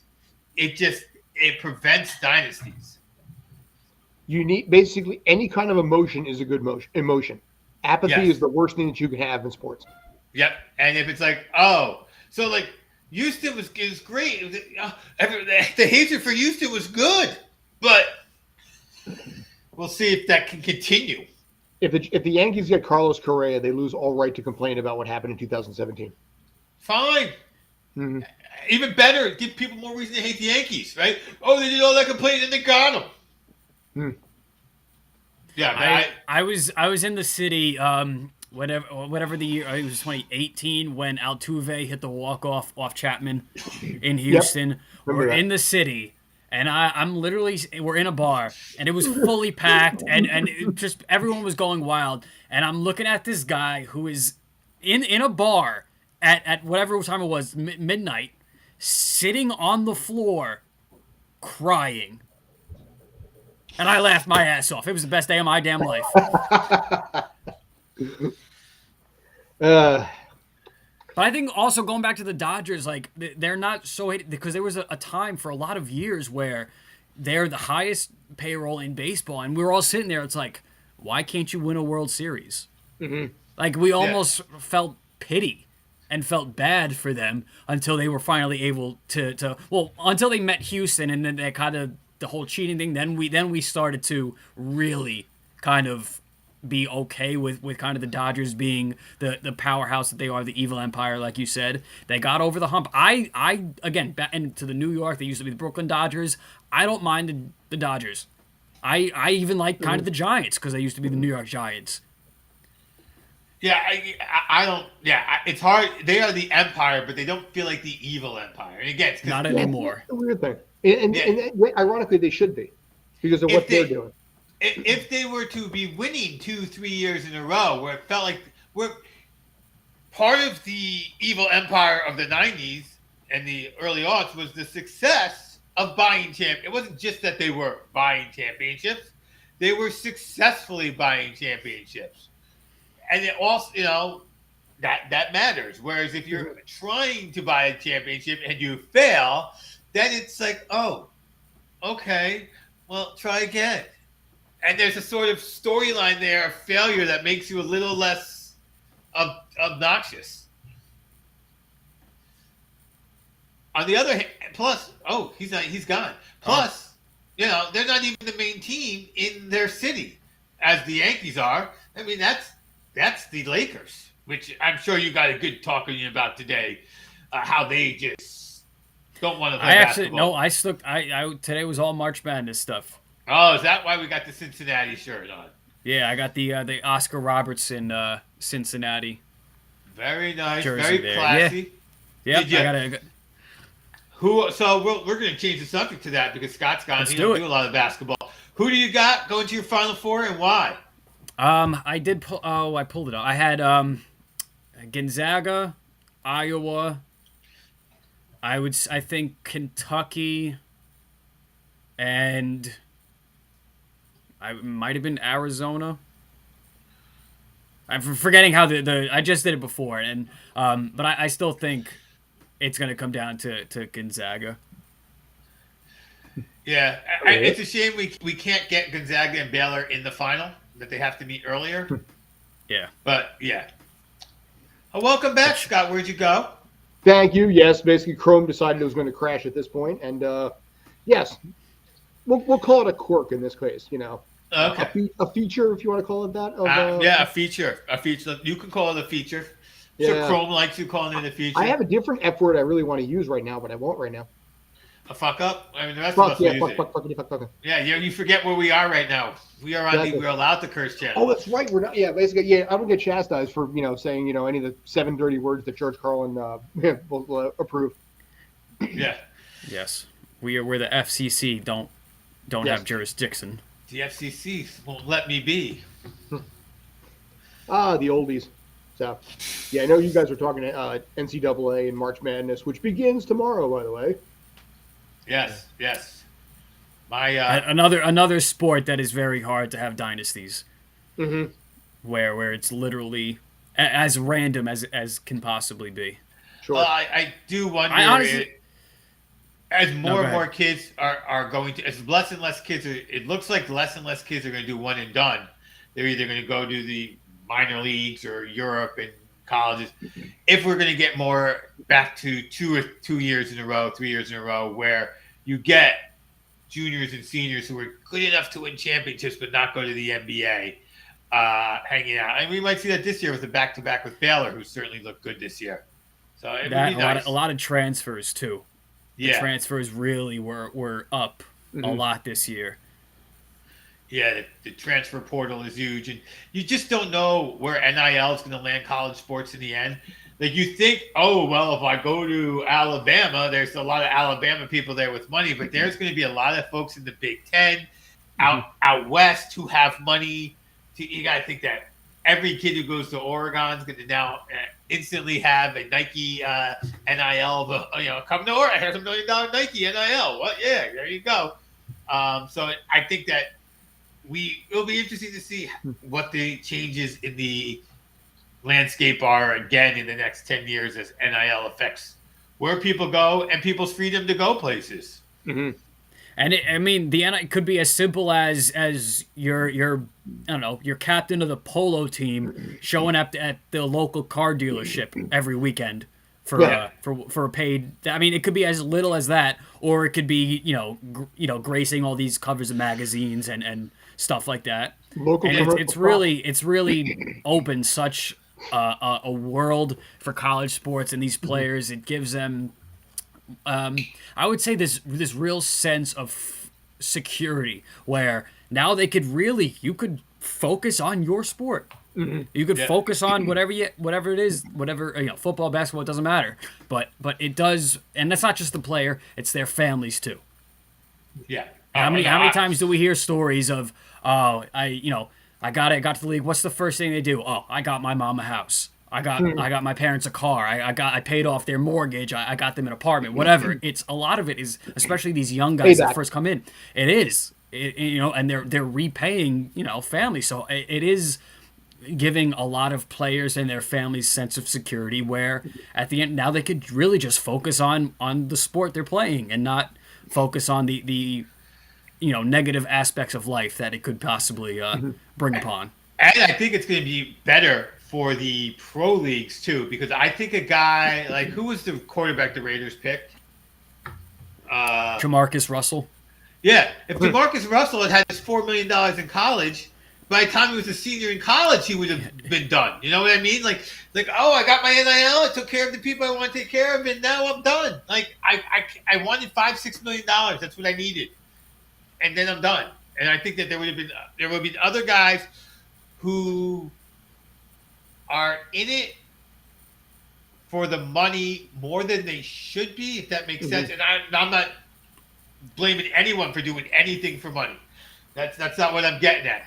But there are guys who you see have shorter careers or whatever, and you're like, they did this sport. They're not big fans of playing this sport, but they needed the money, because they came literally from nothing. And if they get a $4 million deal, they can pay off their parents, like you said, a couple of houses, and then they'll be very happy making 20, 30, not even a lot of money an hour, but with a secure home and a secure mother, and that's all they want. They don't want to get beaten down by the sport that they're playing.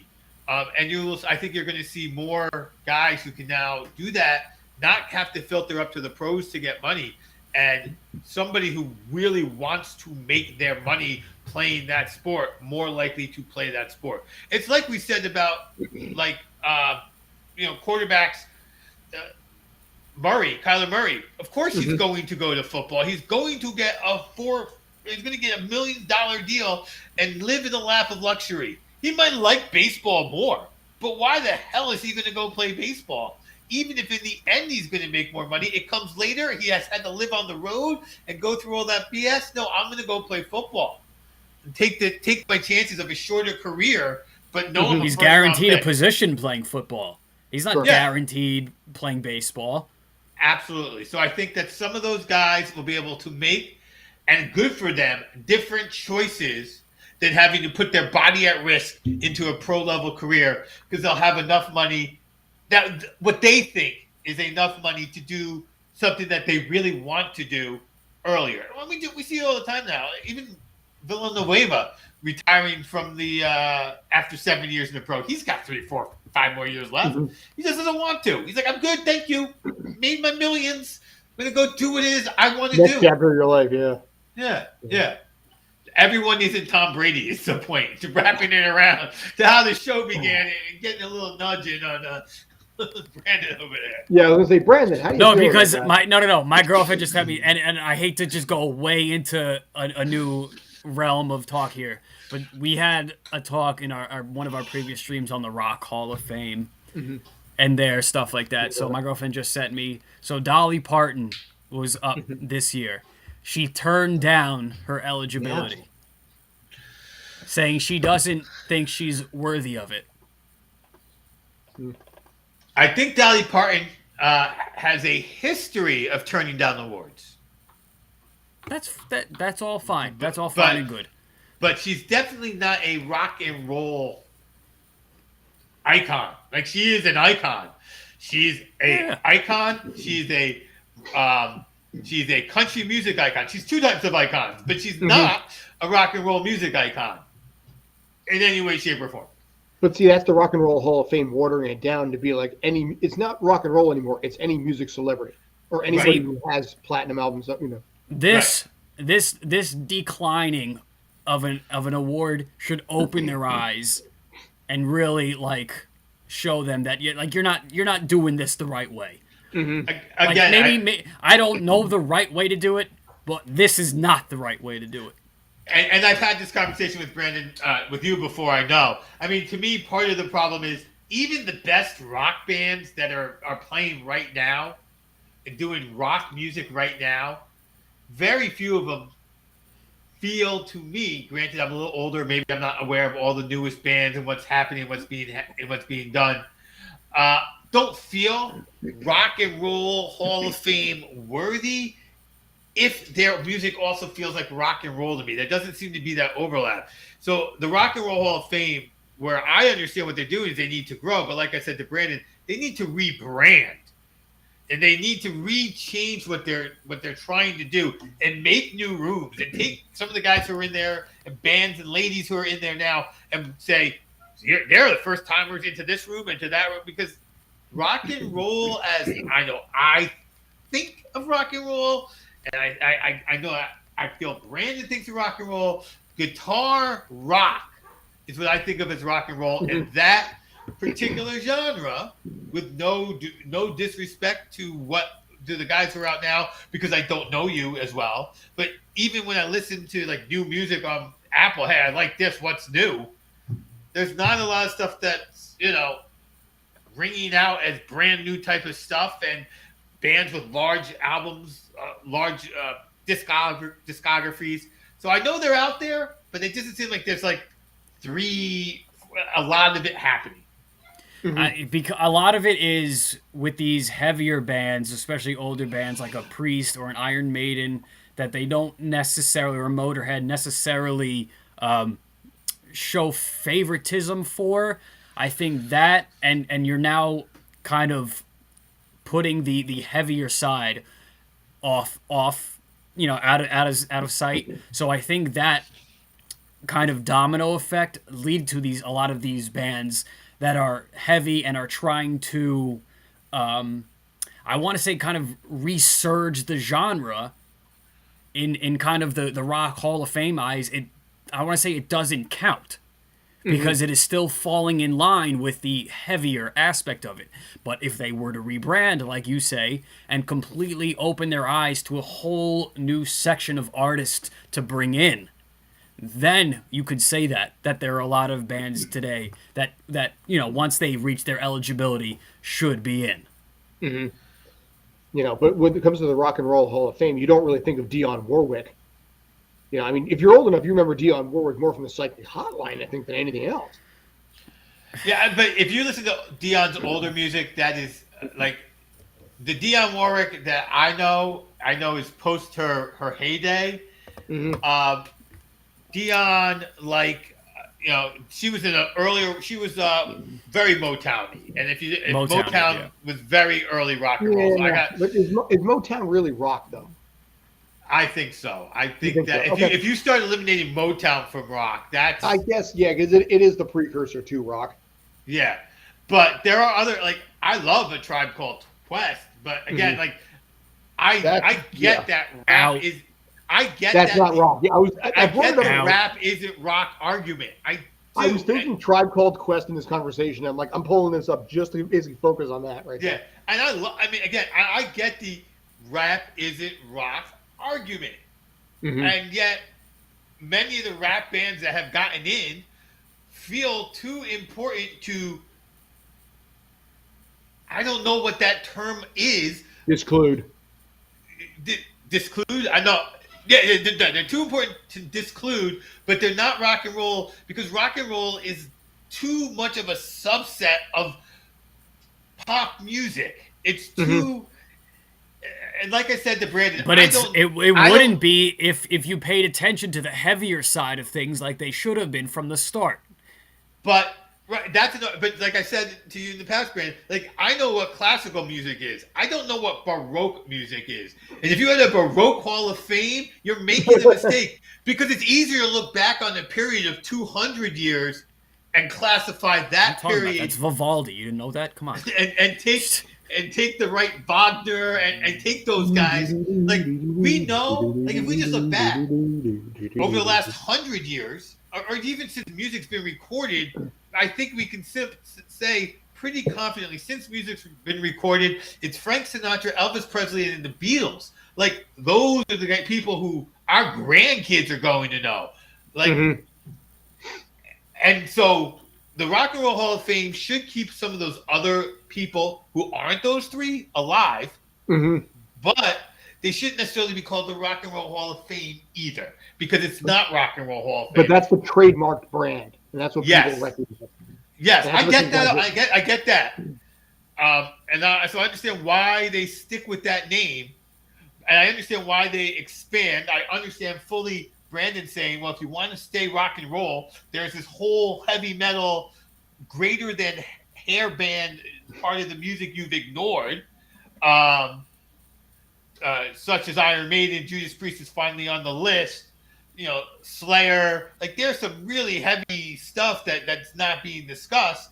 And then you're coming over to Tribe Called Quest, which is probably in some ways more important than some of the bands I just said in terms of the bigger, broader picture of important. Like it's the name. The problem is the name. If you had a different name, we could have a different argument. And then when Brandon says this band is in and someone else says a Tribe Called Quest should be in, it's a better conversation because as opposed to what becomes a conversation, which all too often becomes a conversation that the people who are having the conversation are not trying to make it a conversation around race, but rap music becomes around race because most of the great rappers are African Americans. And most of the great guitar rock musicians were not. The blues musicians. Well, Eminem's on that list this year. What? The blues musicians who Eminem can go. Right. No, I know Brandon. He's like, Eminem shouldn't be in there. Right. And Eminem's going to be a great case because it's the people who don't want rap are going to say, no, he shouldn't be in there because rap isn't rock. And he works because he's not going to look like a rapper. And that's going to help those people who want to make that argument, have that argument and say, this name is wrong. And that's my argument. This name is wrong. Because I think A Tribe Called Quest should be in this Hall of Fame based on who else I know is in the Hall of Fame, which, of course, works it towards A Tribe Called Quest. And based on what I feel when I go to the Hall of Fame. But the name rock and roll is the problem. The music. See, like, okay, so going to that point with A Tribe Called Quest, you have bands in there now like Public Enemy, Run DMC. So A Tribe Called Quest would fall right in that line. But now on the other hand, you have Black Sabbath, you have Metallica in there. how do you keep out Judas Priest? How do you keep out Iron Maiden? So it's the straight, keeping it the same way. It's just the whole hypocrisy within the actual rock and metal genre. Not even adding the whole non-rock music elements to it. So it's twofold in what the issues are. Right, because then what happens is, I don't know what the numbers are allowed to get in, but the people who are voting are not going to vote. The person who's going to vote for A Tribe Called Quest is probably not going to vote for Judas Priest, but Judas Priest should probably be in there based on who else is in there. I get that as well. It is a problem that they need to figure out, and I don't know how they're going to figure it out. And they're just going to keep putting people in, and Dolly Parton's going to be like, no. One place I don't deserve to be is the Rock and Roll Hall of Fame. Because once you put, by the way, Dolly Parton in, then you really start to open up to other bigger problems. Now does Willie Nelson go in? Now you've opened up that lane, and now you're going to pull that whole lane in. Because, by the way, a lot of people argue that country music now is rock and roll music from the 70s and the 80s. Mm-hmm. So, yeah. Like, Lil Nas X going to get in? Wait, I don't even know. He should get in, if he continues on his way, because he's all over everywhere, and that's awesome. But is he going to really be like? The name is the problem, because I think the name evokes a style of music that is now not the prevailing style of music. It'd be like if the Baseball Hall of Fame started letting in, we're going to put in Bo Jackson. Not Bo Jackson. That's a bad example. He played baseball. No, you know what this is? This is the Boxing Hall of Fame putting Conor McGregor into the Hall of Fame. Because he was an unbelievable MMA fighter. And then start to look at who was good on their feet in MMA and start to pull them in because it's boxing. And that's where, like I said, when it comes right down to it, it's both simple and difficult to rebrand the Rock and Roll Hall of Fame, because this is the way the name has been for close to almost 40 years at this point. So to pull that name away, and rebrand it as the music hall, we can change the Washington Redskins to the football team, and now Commanders. We can change the Rock Hall of Fame. Yeah, I am going to the Washington football team. I refuse to call. I really refuse to call them football team. I am calling them football team going forward, because I hate the name the Commanders. It seems so classy now. It went from being trashy almost to being eloquently classy. Class without ass, and that's kind of the opinion I've got when it comes to that name. I mean, it's the Commodes. Well, when your owner is Dan Snyder, you're getting an ass no matter what the situation is. Let's go, commies. Oh, wait, what? I meant, let's go football team. Commodore. I guess, or Commanders. I'm sorry. I keep saying Commodores. Right. So Lionel Richie. Commanders doesn't really flow. Yeah, put him in the Hall of Fame. Hello. I know, right? Put him in the Hall. You're looking for, I can see it in your eyes. Okay. On that note, I think anytime I sing, we know that the show has gone on too long. Scott, I think you should get us out of here. Dude, you know what? I appreciate it. It's actually the longest episode we've ever done, but it didn't really feel like it, though. That's the funny thing. Because God knows there was a lot of topics and shit. We didn't even get to them all. But, thank you guys for coming on. I always appreciate it. Congratulations, Brandon. Like I said, you did your first show on Spanglish World Network for basketball. What's the name of that show again? Home Court Press. Nice. Where we cover nothing but basketball. Nice. Zingo TV, channel 249 and 250 on that one, by the way. In this case, the three of us will be back tomorrow on the Sports Den, where we'll probably be saying some of this stuff and probably hitting a lot of the stuff we never actually hit. Russell Wilson, Deshaun Watson will probably be on there, because there's a lot in that arena that's got to get broken down. Also want to talk a little bit about the Mets pitching staff, which we never covered tonight, which, by God, that is a brutally tough pitching staff. Oh, I know, dude. We are working on things here in Queens. I'm not going to win.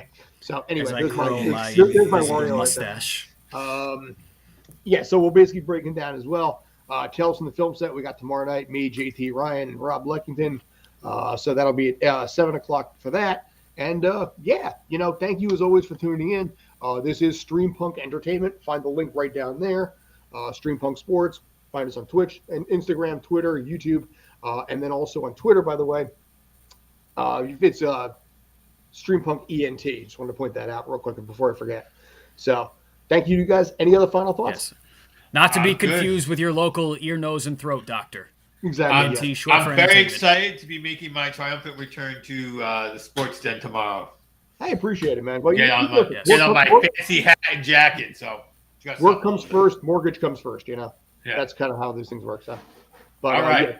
Thank you to you guys. Have a great night. We'll talk to you tomorrow.